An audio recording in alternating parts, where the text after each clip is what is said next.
faze, porque Deus é contigo. Mas sucedeu na mesma noite que a palavra do Senhor veio a Natã, dizendo: vai e dize a Davi, meu servo, assim diz o Senhor, tu me não edificarás uma casa para morar, porque em casa nenhuma morei, desde o dia em que fiz subir a Israel até o dia de hoje, mas fui de tenda em tenda e de tabernáculo em tabernáculo, por todas as partes por onde andei com todo Israel. Porventura falei alguma palavra a algum dos juízes de Israel, a quem ordenei que apacentasse o meu povo, dizendo: por que me não edificais uma casa de cedros? Agora, pois, assim dirás ao meu servo Davi: assim diz o Senhor dos Exércitos, eu te tirei do curral de trás das ovelhas, para que fosses chefe do meu povo Israel. E estive contigo por toda parte, por onde foste, e de diante de ti exterminei todos os teus inimigos, e te fiz um nome como o nome dos grandes que estão na terra. E ordenarei um lugar para que o meu povo Israel, e eu plantarei. E ordenarei um lugar para o meu povo Israel, e o plantarei, para que habite no seu lugar, e nunca mais seja removido de uma parte para outra parte. E nunca mais os debilitarão os filhos da perversidade, como ao princípio. E desde os dias em que ordenei juízes sobre o meu povo Israel, porém abati a todos os teus inimigos, também te fiz saber que o Senhor te edificaria uma casa.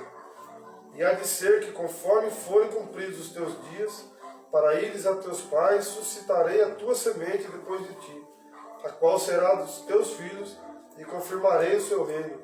E este me edificará a casa, e eu confirmarei o seu trono para sempre. E eu lhe serei por pai, e ele me será por filho. E a minha benignidade não desviará dele, como a tirei daquele que foi antes de mim. Mas o confirmarei na minha casa e no meu reino para sempre, e o seu trono será firme para sempre. Conforme todas essas palavras, e conforme toda esta visão, assim falou Natã a Davi. Amém. Olha que coisa tremenda, irmãos. Olha que coisa tremenda. Então, Davi, já em sua casa, disse ao profeta Natã: eis que mora em casa de cedros, mas a arca do concerto do Senhor, que era o símbolo da presença de Deus, está debaixo de cortinas. Então Natã disse a Davi: tudo quanto tens no teu coração, faça, porque Deus é contigo. Então a motivação de Davi era qual? Era de alguma maneira, era de honrar a Deus, exatamente. Porque, segundo a ótica humana dele, não era certo que ele estivesse bem estabelecido numa casa grande, confortável, cheia de regalias, pessoas constantemente ali servindo ele, né, como um rei, e Deus, né, representado pela arca ali, simbolizando a presença de Deus ali, a arca, ali naquela tenda, que não era nem o tabernáculo, era a tenda de Davi, né?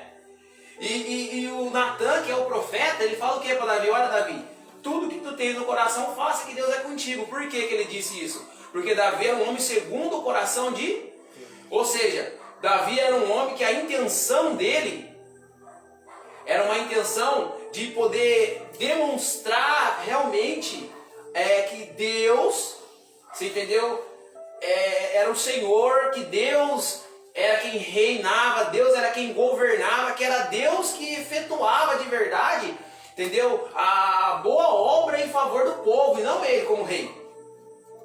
Então Natã se agradou daquilo que Davi falou, porque diferente de Saul, Davi nunca queria fazer com que os seus liderados, os seus súditos, tanto os seus guerreiros como o povo a quem servia ele, né, achasse que qualquer bem, qualquer benefício, qualquer conquista que eles tivessem era um feito digno da força, né, de Davi, né, do empenho de Davi, da capacidade de Davi.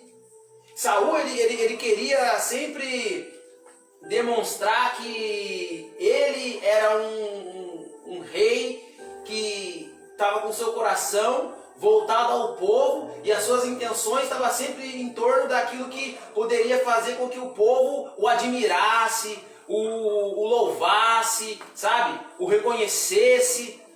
Então ele transgrediu a lei de Deus, ele passou por cima dos decretos de Deus, querendo agradar os seus súditos. Né? Ele sempre tentou se justificar nisso. Não, mas eu pensei nos meus homens, eles pelejaram, eles lutaram, né, Samuel? Uma batalha aqui travada e, pô, não era nada mais justo do que dar parte dos espólios de guerra para eles, né? Deixar eles comer, né, da carne dos animais, né? Aí Samuel fala para ele, não, mas o senhor não tem prazer mais em obedecer do que sacrificar? Porque ele falou o quê? Não, então vamos fazer um sacrifício para Deus aqui para aplacar a ira de Deus. Ele falou, não, Deus não tem prazer em sacrifício, Deus tem prazer na obediência, que se cumpra aquilo que Ele tem designado para ser feito. Porque tudo que Deus tem ordenado, tudo que Deus tem determinado para ser feito tem um propósito, tem uma finalidade de gerar algo, de provocar algo, de despertar algo, entendeu? De produzir algo no povo, no entendimento, na cultura, nos valores, no comportamento da nação. Você está atrapalhando isso daí, Saul. Você não deixa o povo entender o valor da confiança nas palavras de Deus. Você não deixa o povo ter noção do que a lei de Deus é capaz de fazer na vida deles, para que eles possam se tornar um povo obediente de coração voluntário, não um povo obediente de medo, né? De medo de punição, de medo de castigo. O objetivo de Deus era fazer com que o povo entendesse a importância da obediência pelo prazer que obedecer os mandamentos de Deus proporcionaria para eles. No que se refere não só no bem pessoal, mas na transformação da terra. Entendeu? No agregamento das outras nações. Na conscientização das outras nações em ter Israel como um modelo, como um padrão de nação, sabe, justa, de nação misericordiosa, de nação, sabe, que cuida do seu semelhante, que honra o seu próximo, que se dedica ao seu próximo, né? Deus queria fazer de Israel esse padrão de nação, mas o primeiro rei que o povo pediu era um rei que era voltado para os interesses do povo e não dos interesses de Deus. Então Natan se agrada de Davi, porque o interesse de Davi, a motivação de Davi é de honrar a Deus, é de cumprir os propósitos de Deus, ainda que ele podia ser falho, ainda que ele podia ter errado, ainda que ele podia ter se equivocado e precipitado, como aqui ele se equivocou e se precipitou, mas a intenção de Davi era sempre o quê? Dignificar a Deus diante do povo. E a intenção de Saul era o quê? Sempre se dignificar em cima de Deus, para conquistar o quê? O carisma do povo. Entendeu? Então essa é a diferença de um verdadeiro líder, segundo o coração de Deus. É alguém que faz aquilo que está dentro dos propósitos de Deus, para que a glória de Deus seja conhecida pelos aqueles que estão debaixo da sua liderança. Agora um falso líder, ele quer o quê? Ele quer usar o favor de Deus, ele quer usar a posição que Deus colocou ele, para ele ser reconhecido, para ele receber o ônus, para ele receber o louvor. Né? Davi não estava buscando glória para si, estava buscando glória para Deus. Então muitas das vezes ele tomou decisões e ele buscou fazer coisas que não ia de acordo com os interesses do povo. Agora um rei está sempre tentando fazer algo que agrade os seus súditos, ele está servindo a si mesmo, na verdade, porque ele quer ter o favor das pessoas para ele, quer ter o carinho das pessoas para ele, e não direcionar elas a Deus. E aqui Natan fala isso para Davi, né? Não, Davi, vai lá e faça. Mas aí o que Deus fala com Natan?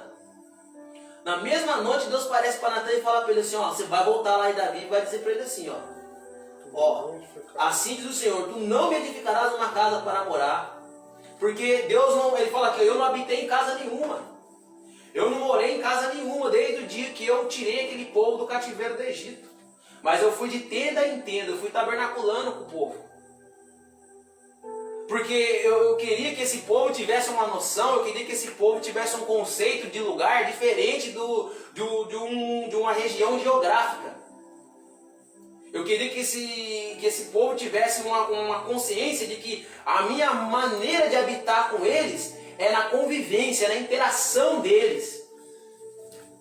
Não é numa estrutura. Você entendeu? Então Deus ele queria desenvolver um conceito, um entendimento de relação que se move e não que seja estatizada. Você entendeu? Fixada.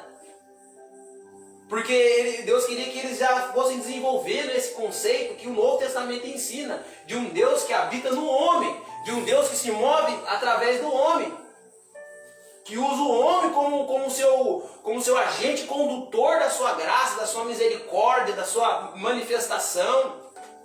Você entendeu? Desde o Antigo Testamento Deus já vinha trabalhando, querendo trabalhar isso no povo que Ele separou para ser dele. Para ser uma nação santa, para ser um sacerdócio real. Para quê? Para remir a terra. O que Deus falou para Abraão? As famílias da terra serão benditas em ti. O objetivo de Deus era alcançar o mundo através de Israel. Só que eles não conseguiram ter esse entendimento. Por quê? Porque eles estavam focados no quê? Na estrutura, no ritualismo, na liturgia. Eles estavam focados nas metodologias de adoração, de serviço, né, a Deus, do que na essência de tudo aquilo. E aqui, ó, Deus fala para ele assim, ó, eu caminhei com vocês por todas as partes, e eu que dei um lugar para vocês, e eu que edifiquei uma casa para vocês morar.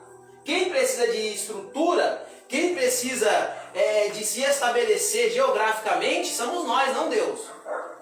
É isso que Deus está falando para Davi nesse texto. Né? Falando para Natan falar para Davi, né? Fala, olha Natan, você vai falar para Davi assim, Davi, eu te tirei de trás das ovelhas lá, né? Do curral lá, das malhadas das ovelhas, eu te tirei de lá, eu te coloquei como chefe do meu povo, né? Eu te fiz triunfar sobre os inimigos e tudo mais, né? Eu estabeleci você e o meu povo num lugar, eu construí para vocês, porque quem precisa da estrutura é vocês, não eu. Eu estarei com vocês na convivência de vocês, né? Eu estarei com vocês nas relações de vocês, nas interações de vocês. Mas no que Davi queria? Davi queria ter um lugar fixo, né? Um lugar, um espaço geográfico que tivesse uma estrutura que representasse o ambiente da presença de Deus. Né? Onde pudesse chamar de morada, de casa. Aí Deus vai falar para Natan, avisar Davi, fala para ele que Davi não pode edificar essa casa para mim, porque eu não posso habitar em templos construídos por mão de homens. Né? Olha só o que fala lá. Olha lá o que fala lá em Atos dos Apóstolos 7, do 45 ao 50. Capítulo 7, do 45 ao 50.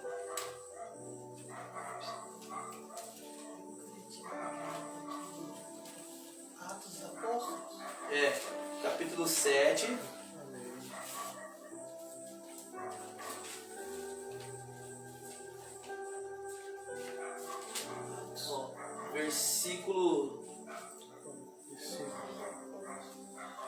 Versículo 47 ao 50, né? 47.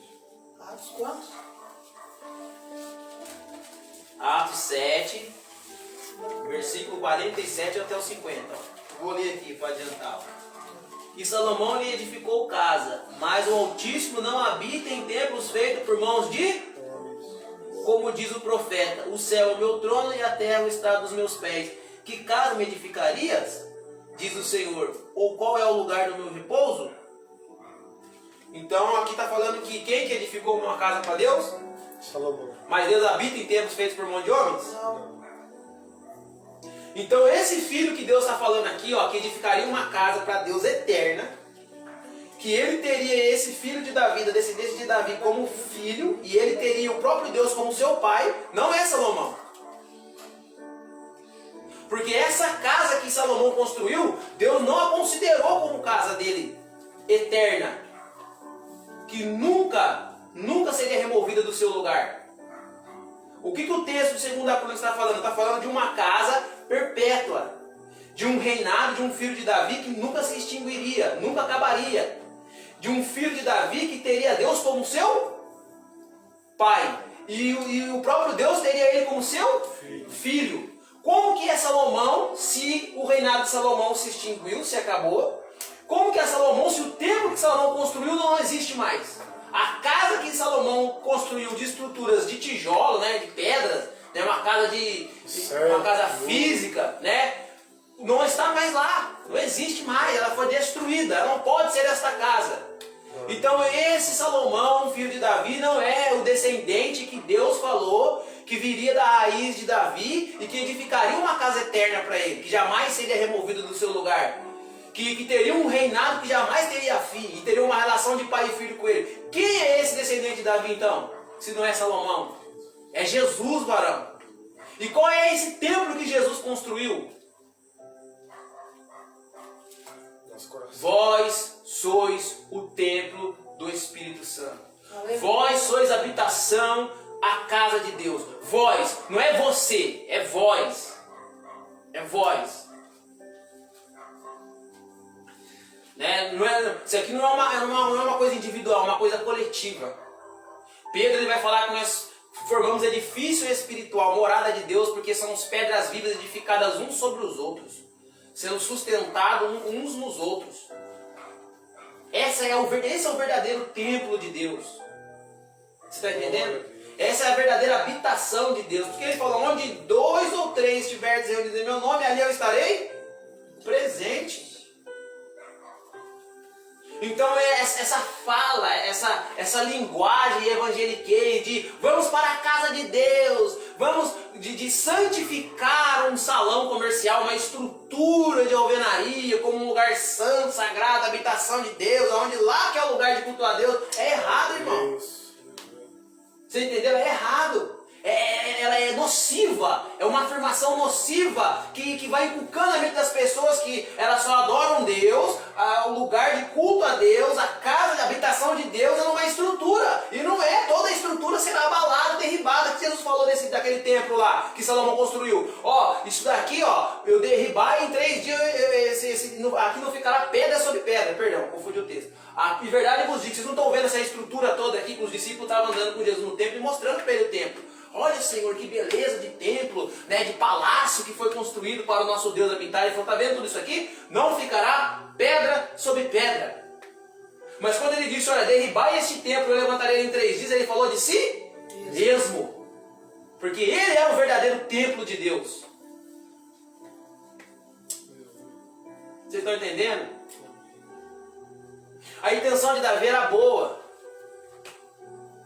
Porque ele queria glorificar Deus. Ele queria dignificar Deus. E muitas das vezes, muitos líderes aí, entendeu? Muitos evangélicos, muitos crentes têm a intenção boa de querer glorificar Deus na estrutura, arrumando, enfeitando, embelezando, comprando aparelho de som caro, fazendo, nossa, uma estrutura maravilhosa, porque a intenção é verdadeira, é segundo o coração de Deus, é motivada a expressar de forma aparente, física, né, a majestade, a glória de Deus no ambiente. Mas o maior investimento que nós podemos fazer no templo de Deus não é pintando a igreja, não é reformando a igreja de pedra, mas é investindo nas vidas dos filhos de Deus. Porque você quer cuidar do templo de Deus? Você quer cuidar da casa de Deus? Como muitos nas suas linguagens aí falam, vamos cuidar da casa de Deus, vamos ter zelo da casa de Deus, falando do salão comercial. Não, o zelo que nós temos que ter com a casa de Deus verdadeiro é com o próximo. Eis aqui a casa de Deus, o meu semelhante, o templo de habitação de Deus está nesse lugar.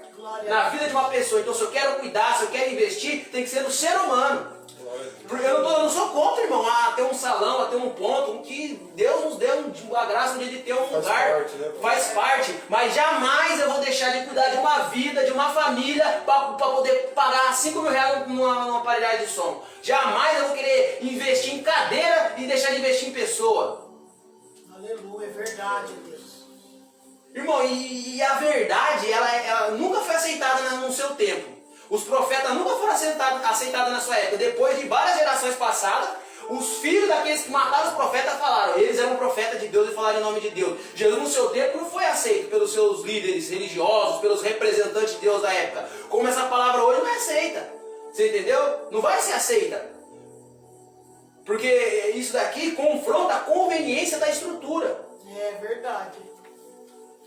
Confronta. Então pregar isso aqui, nossa, é um escândalo. Fala, meu Deus, tá pregando contra a igreja, tá atacando a igreja. Não, irmão, eu não estou atacando pessoas, eu estou atacando o erro que se tem que pensar que uma estrutura é um lugar sagrado.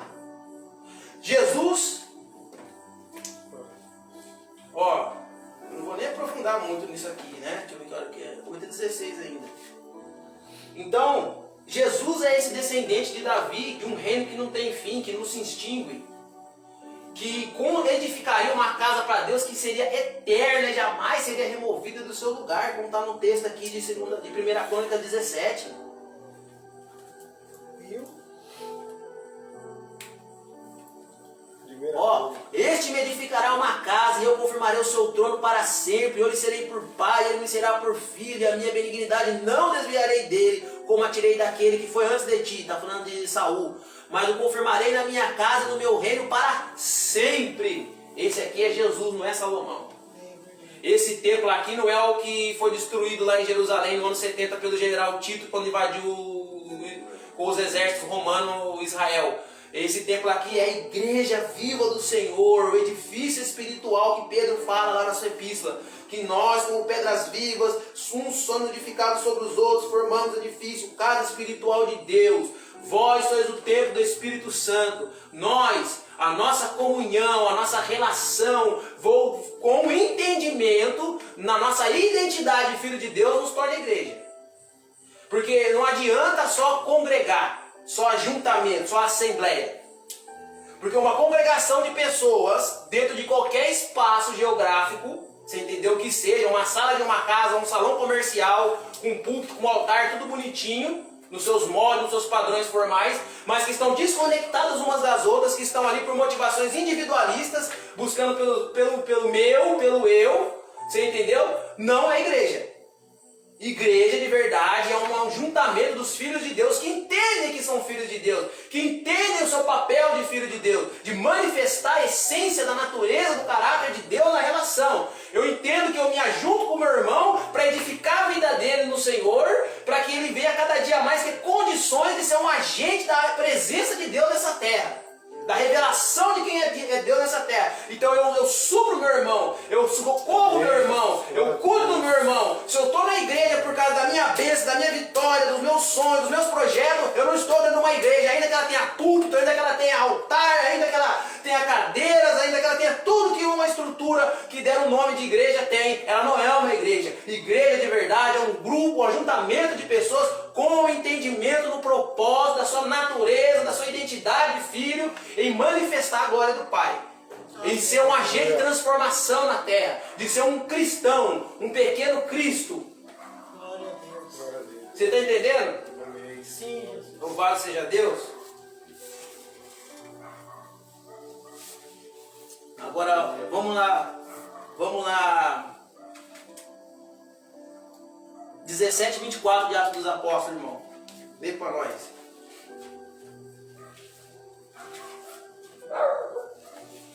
Olha, vamos aprender aqui que idolatria não é só rezar para santo, irmão. Não é você ter imagem de um santo, de um mártir na escrivaninha da sala da sua casa, não. 17, 24. Idolatria é algo mais intrínseco também. É Atos dos Apóstolos 17:24.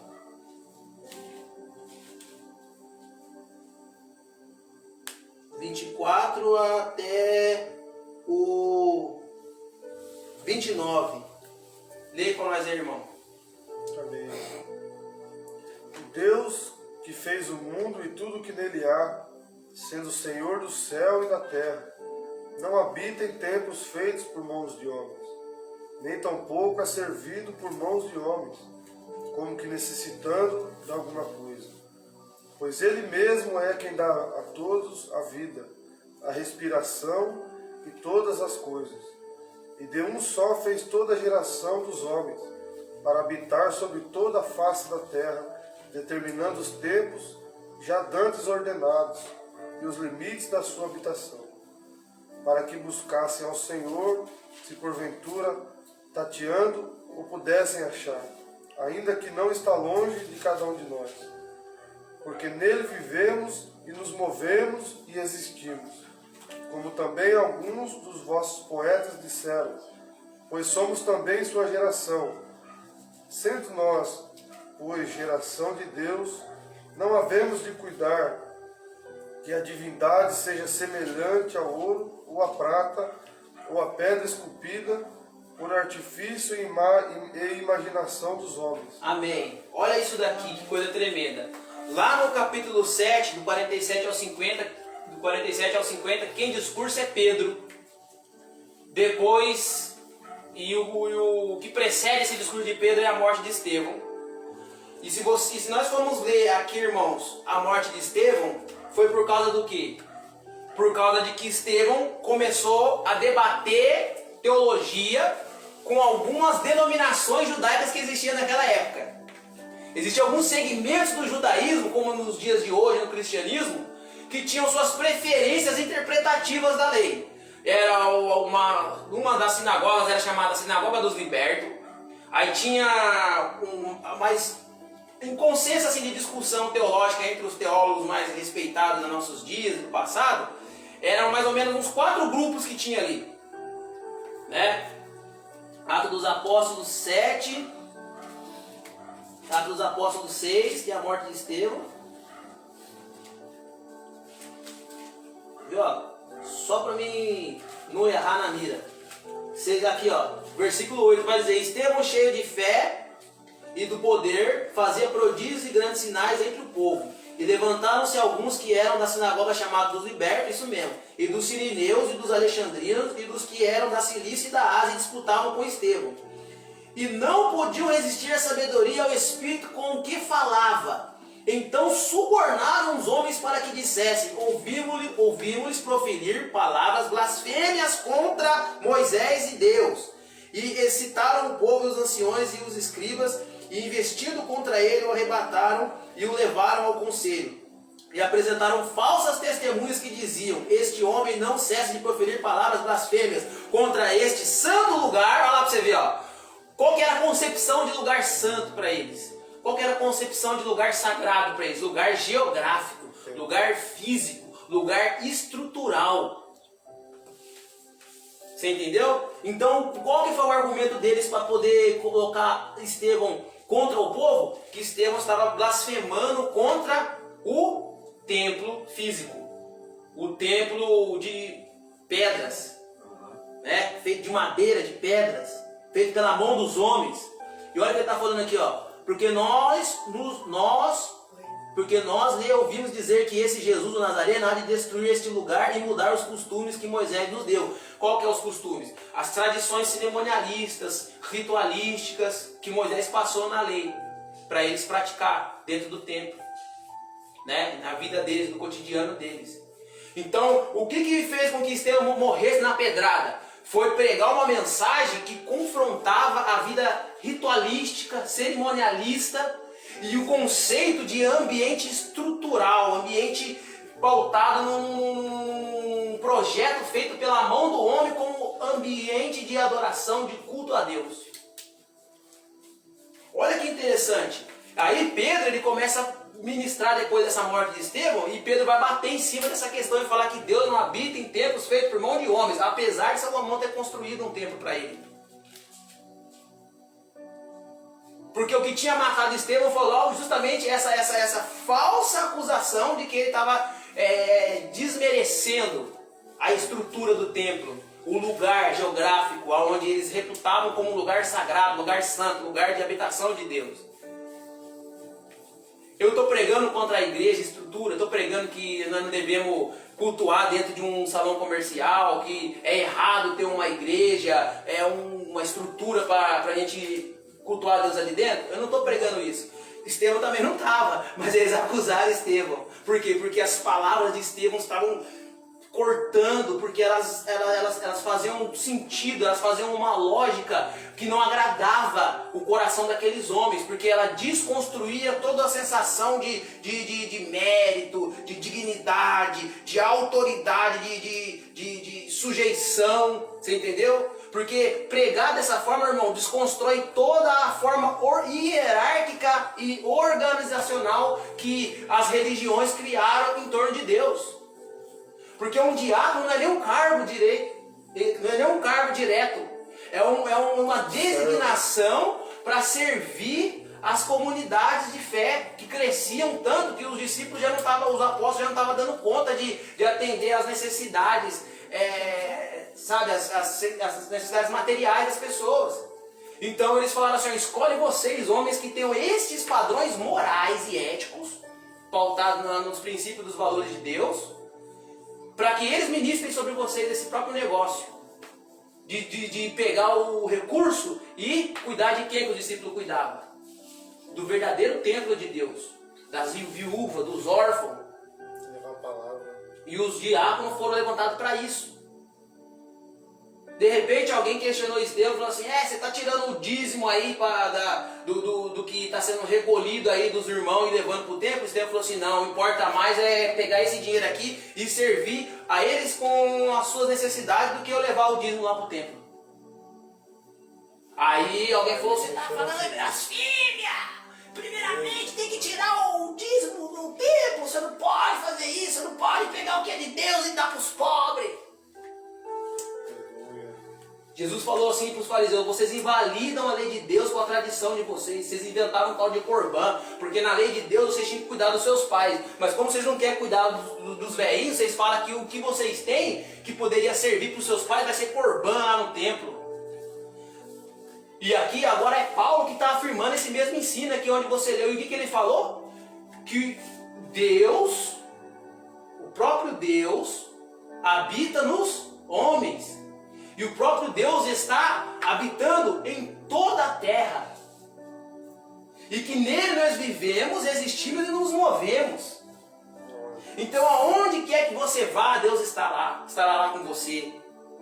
Aonde quer que nós estivermos reunidos num propósito de manifestar quem Deus é, entendeu? E revelar os princípios da vontade de Deus, você entendeu? Ali Deus está conosco, irmão. Essa mente escravizada pela religião, onde eu só me sinto crente, eu só me sinto alguém que está servindo Deus quando eu estou dentro do templo, é do coitado do sacerdote, do levita, que estava tão alienado ao templo que era incapaz de ajudar o samaritano. Porque se eles punham a mão num homem que estava ali semi-morto ali, parecendo que morto ali, eles poderiam se contaminar, e se contaminando eles não poderiam ministrar no templo. Então o que fez com que aqueles homens não ajudassem o samaritano não foi a indiferença, não foi a frieza, não foi a irreligiosidade, foi exatamente o excesso de religião na vida deles. Foi uma mente alienada à estrutura, uma mente alienada ao que? À liturgia, ao ritualismo. Porque o ritualismo, a liturgia falava assim, tocou no morto, você não é digno de ministrar para Deus no lugar santo, aqui físico, geográfico. Você está entendendo? Então, quem que conseguiu socorrer aquele homem? Um samaritano. E o samaritano, ele não tinha um lugar, ele não tinha um templo correto para ele adorar, porque o templo dele, que era no Monte Zerezim, tinha sido construído por Jeroboão, né? Que o reino foi rachado entre Roboão e Jeroboão, e aí nunca foi reconhecido como um lugar de culto a Deus verdadeiro, legítimo. Então, ele está falando aqui, ó, lá em Atos 17, que olha, que porque nele vivemos, nele existimos, também os seus poetas, os seus filósofos, Paulo está falando para os gentios, né? Disseram assim, ó, nós também somos gerações de Deus, então não havemos de cuidar que a divindade seja semelhante a ouro, ou a prata, ou a pedra esculpida por artifício e imaginação de homens. Ou seja, nós não devemos adorar objetos.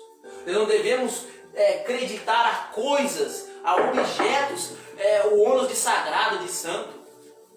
Quantas pessoas saíram da igreja, se frustraram na igreja porque tiveram mais zelo com o púlpito do que com a vida. Se preocuparam mais com o instrumento é sagrado, não é a pessoa que vai pôr a mão no instrumento. O que Jesus ensinou sobre a questão do templo? Jesus vai ensinar o que é sagrado no templo de verdade. E esse templo está no contexto do Antigo Testamento ainda, porque o templo judaico e os ritos ainda vigoravam na época de Jesus. Jesus ainda estava debaixo da lei até ele morrer, né? Cumprir o seu propósito de ser um cordeiro perfeito, não ter pecado, ou seja, não ter mancha, não ter mácula, não ter defeito, não ter pecado. E aí depois que ele ressuscitou, então agora nós fomos elevados. A lei agora não estamos mais debaixo do poder da lei, que nos condena nas nossas fraquezas, nas nossas falhas. Mas nós fomos elevados acima da lei. Então hoje a lei não tem mais poder de condenação sobre nós, porque a lei nos tornou o quê? Suporte para nossas vidas, base para nossas vidas. Antes de Cristo nós estávamos debaixo da lei, e a lei só nos condenava nos nossos erros, nas nossas fraquezas, nas nossas falhas. Mas depois que Cristo foi o Cordeiro perfeito, sem pecado, que morreu e ressuscitou, ele nos elevou, ele penetrou com a lei dentro do nosso coração. Então hoje nós não vivemos uma vida debaixo de ordenação, mas uma vida extraordinária. O que nós estudamos da última vez? A lei disse, não roube. Eu, porém, vos digo agora, além de não roubar, vocês vão trabalhar honestamente e repartir com quem não tem o seu ganho. O apóstolo Paulo está falando, o apóstolo Paulo está falando lá em Colossenses, está ensinando que hoje em dia nós vivemos uma vida que está acima da lei, ou seja, a lei agora é suporte para nós, irmão. A lei agora é sustento para nós. Porque a gente não só não rouba, como diz a lei, mas também trabalha honestamente, e o pouco que a gente ganha, a gente reparte com quem não tem, com quem Deus coloca no nosso caminho para a gente servir. Porque nós entendemos que culto a Deus, adoração a Deus, serviço a Deus, não é ministrar rituais litúrgicos dentro de uma estrutura, é servir o meu próximo. A palavra culto vem de cultivo. Cultura é uma cultura, é cultivar uma cultura. E qual é a cultura? É a cultura do reino dos céus. E qual é a cultura do reino dos céus?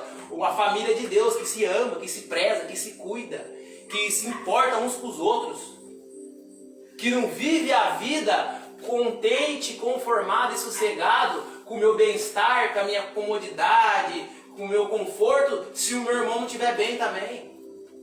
Que não consegue sair, passear, desfrutar da vida, dos prazeres da vida e ver um mendigo miserável pedir um pedaço de pão seco ali e ignorar aquilo.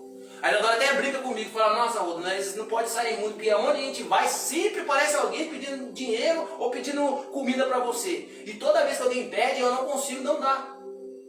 Eu até faço uma oração brincando, Senhor, que hoje ninguém vai vender, oferecer nada para mim. Você não tem de pessoas que estão vendendo coisa na rua, hoje em dia? Todo mundo que vem vender um amendoim, uma bala, um biscoito, um tapa, fala, eu estou vendendo um tapa para me ajudar minha família a criar, para me criar meus filhos, ajudar a sustentar minha família, cara. Eu compro do cara e tomo o tapa dele. Eu não consigo. Só se eu não tiver. Eu não consigo só não, tá bom aqui, tá bom pra mim aqui, sentado aqui, comendo aqui com a minha família, desfrutando com a minha família aqui. Eu não consigo olhar e ver o ser humano na margem da sociedade, padecendo e não me incomodar. Eu não consigo, irmão. É verdade.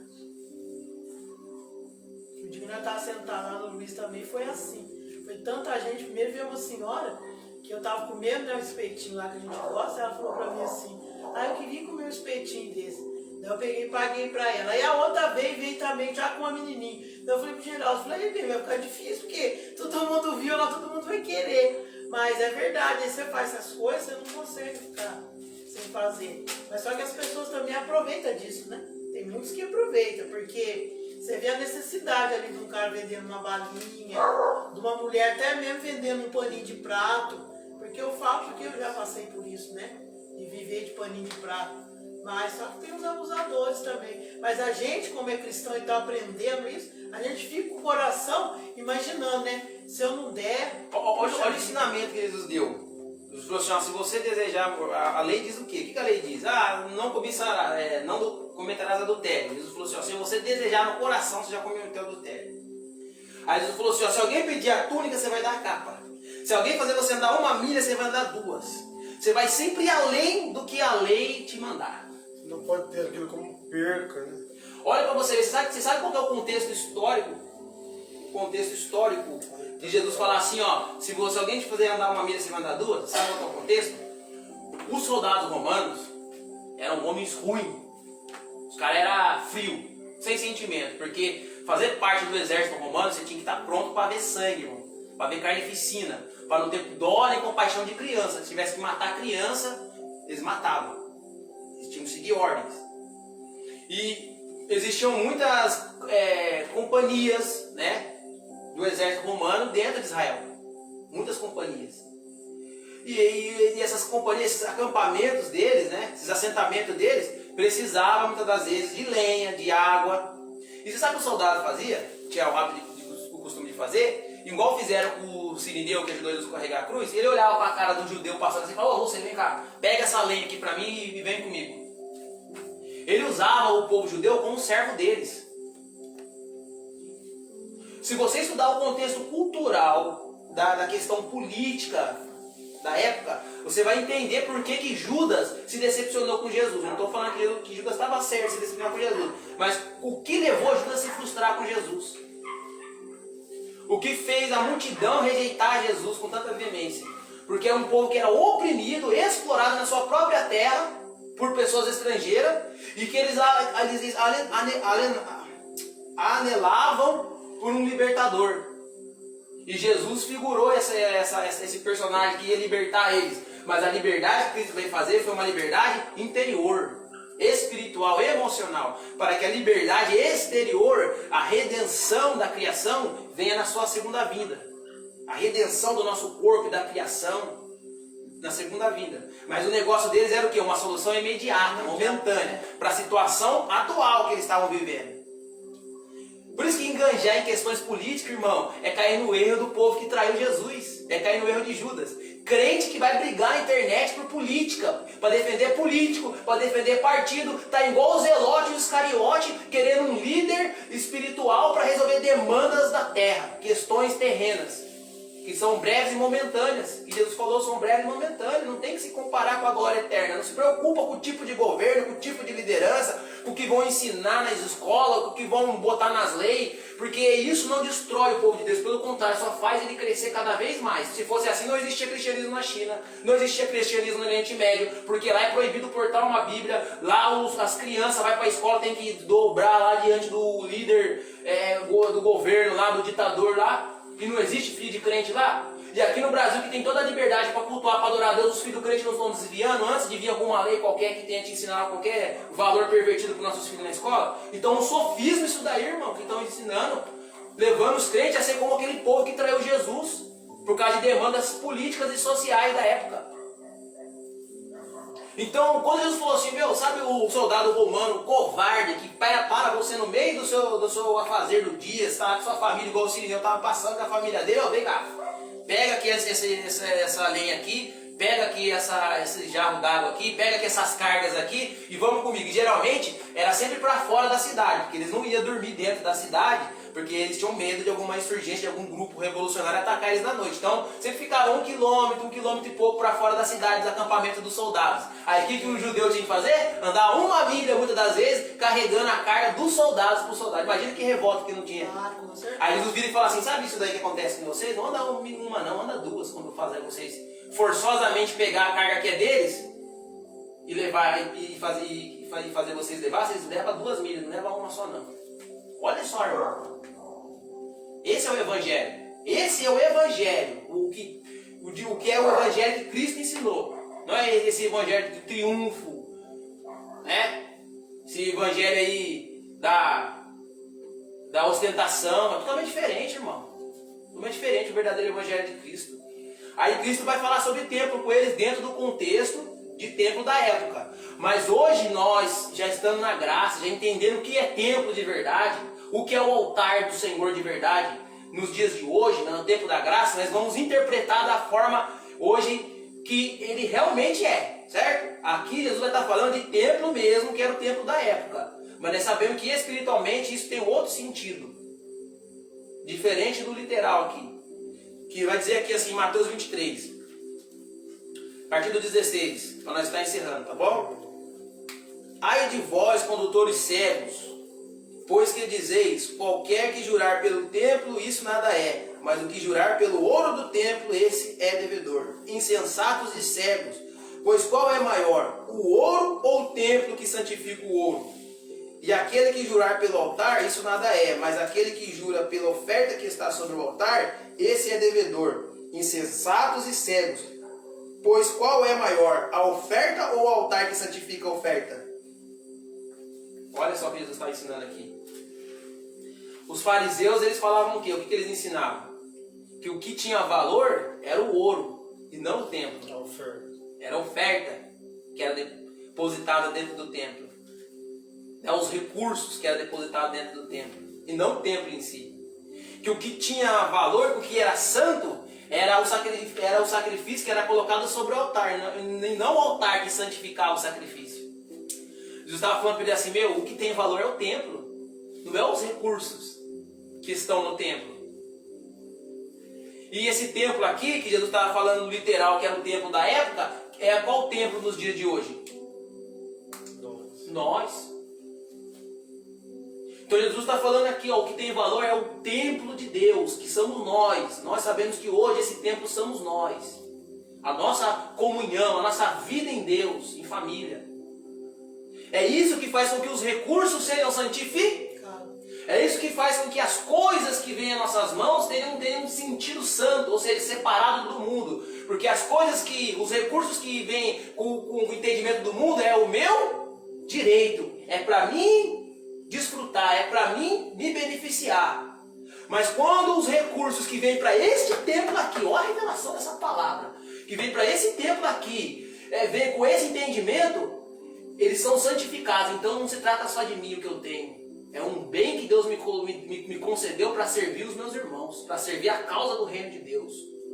Que é cultivar a cultura de Deus no próximo. Não é construir edifícios, construir impérios aí igual, estão se construindo por aí. Você está entendendo, irmão? Aí fica, porque a palavra santa é separada, então fica separado daquele recurso que vem pelo conceito do mundo, pelo entendimento do mundo. É meu, é minha casa, é meu carro, é meu dinheiro, não tem que... É meu, é para mim e para minha família. Agora, quando esse templo aqui tem esse entendimento, ele sabe que o recurso que vem para ele santifica. Por quê? Porque ele entende que aquilo ali não é só dele, não é só para ele, não é só por causa dele, não é só porque ele é a menininha dos olhos de Deus, que Deus gosta muito dele, então encheu ele de benefícios. Não, é porque Deus está dando condição para ele ser agente de providência. Aleluia. Você está entendendo? Aleluia. É a mesma coisa aqui, ó, o altar que santifica a oferta, ou seja, tudo aquilo que eu for oferecer, o que vai santificar, que vai tornar aquilo aceitável para Deus, vai ser como meu coração está intencionado em oferecer. Teve um altar no Novo Testamento, depois que Cristo cumpriu a sua obra, que tentou oferecer uma oferta para Jesus, pronto, matou, irmão, você está na visão. E não estava bem intencionado, o altar não estava puro. Por quê? Porque ele queria dar uma oferta para conseguir uma promoção, uma posição, porque ele julgou que Barnabé só foi aceito no colegiado dos 12 apóstolos porque ele deu uma grande oferta. Então ele achou que o ministério se comprava, como estão fazendo por aí hoje. Se comprava com uma boa oferta. E aí ele quis fazer o mesmo, porque ele queria o quê? Posição, ele queria status no meio da comunidade. E o que Pedro falou para ele? O negócio não era seu, vendendo, o dinheiro ficando na tua mão não era seu. Você não precisava dar nada. Mas por que você está mentindo para o Espírito Santo, falando que Deus está dando tudo, sendo que tem uma parte escondida com você? E se ele tivesse dado tudo, ele não ia receber nada do que ele esperava, que era o quê? Reconhecimento e posição dentro da igreja. Ele ia continuar no mesmo lugar que ele estava e ia ficar frustrado, porque deu tudo com a intenção errada. Ou seja, o altar não estava santificando a oferta. Porque o altar, o coração de Barnabé estava santificando aquela oferta que ele estava entregando. Sabe por quê? Porque ele era levita. E na lei falava que levita não podia ter posse, não podia ter herança. A herança dele era o Senhor. Ele falou, eu não mereço ter o que eu tenho. Eu não estou vivendo de acordo com a vontade de Deus. A minha herança é o Senhor. Eu nasci levita e a minha herança é o Senhor. Então tudo que eu tenho eu vou vender e vou dar para a igreja, para servir os meus irmãos. O altar santificou aquela oferta que ele deu. Por isso ele ascendeu na posição dele no corpo de Cristo. O que faz você crescer não é bajular o pastor para ele se agradar de você e te ungir. É você estar com o altar santo, inclinado a servir de tal maneira os irmãos que o seu desejo de ser útil, de ser prestativo, de ser alguém que, como Barnabé, chamado de filho da consolação, faz com que você ascenda no reino de Deus. É o quanto você está disposto a servir. Não foi isso que Jesus ensinou? Aquele que quiser ser o maior, sirva a todos. Amém, irmãos? Amém. Por isso que eu não tenho dúvida em momento nenhum de fazer culto, de prestar culto, de ser igreja na sala da casa da minha mãe. Porque eu sei o que configura isso aqui como igreja é o entendimento pelo qual nós estamos nos reunindo aqui. Amém? E não se tem um púlpito, um altar, umas cadeiras ali atrás para alguém sentar e se sentir importante. Aí o pai fala assim, esse é meu filho. A quem me compraz, a ele eu vi. Amém? Que as palmas vão estar. Vamos fazer bastante. Pai Santo, nós te damos graças, Senhor, por esse entendimento, Pai, que vem além das nossas capacidades, que nos fortalece e nos edifica no entendimento de uma fé, Pai, que não está condicionada, Senhor, a posição, a cargo, a reconhecimento, a fazer parte, Senhor, de alguma organização formal, mas sabendo que fazemos parte da família de Deus, do reino de Deus, que não tem fronteiras, Pai, que não tem aparência exterior, como o próprio Filho amado do Senhor, nosso Senhor e Salvador Jesus Cristo disse. Por isso, ó Pai, que esta palavra seja uma realidade refletida nas ações da nossa vida, Pai. Que nós vamos entender, Senhor, que o verdadeiro templo somos nós, Senhor. E que somos nós, Senhor, que tornamos os recursos que são depositados em nossas vidas pelo Senhor, meu Pai, santos, com a intenção correta de usá-los, Pai. Sim, Senhor, como também o nosso coração, que é o verdadeiro altar do Senhor, com a intenção correta, com a motivação correta, oferece sacrifícios agradáveis ao Senhor, Senhor. Sacrifícios que vão verdadeiramente ser aceitos pelo Senhor, porque visam, meu Deus, sempre, meu Pai, trazer o conhecimento da Tua vontade, Senhor, para todos aqueles que se encontram, meu Deus, distantes, afastados da comunhão, da relação, da vida de Deus. Por isso, Pai, abençoa a vida de cada irmão meu que está aqui nessa noite, Pai, que se desprendeu de tudo hoje para vir até aqui, nesse lugar humilde, nesse ambiente humilde, desconfigurado de um padrão normativo de igreja, para que pudesse receber dessa palavra viva e verdadeira, Senhor. E que um dia, Pai, nós possamos saber fazer bom uso das estruturas que o Senhor há de nos conceder, Pai, dos recursos, para os propósitos corretos, Senhor, que é a fortalecimento e a edificação da fé do nosso próximo até a consumação do século. Amém. E louvado seja Deus. Pode encerrar aí.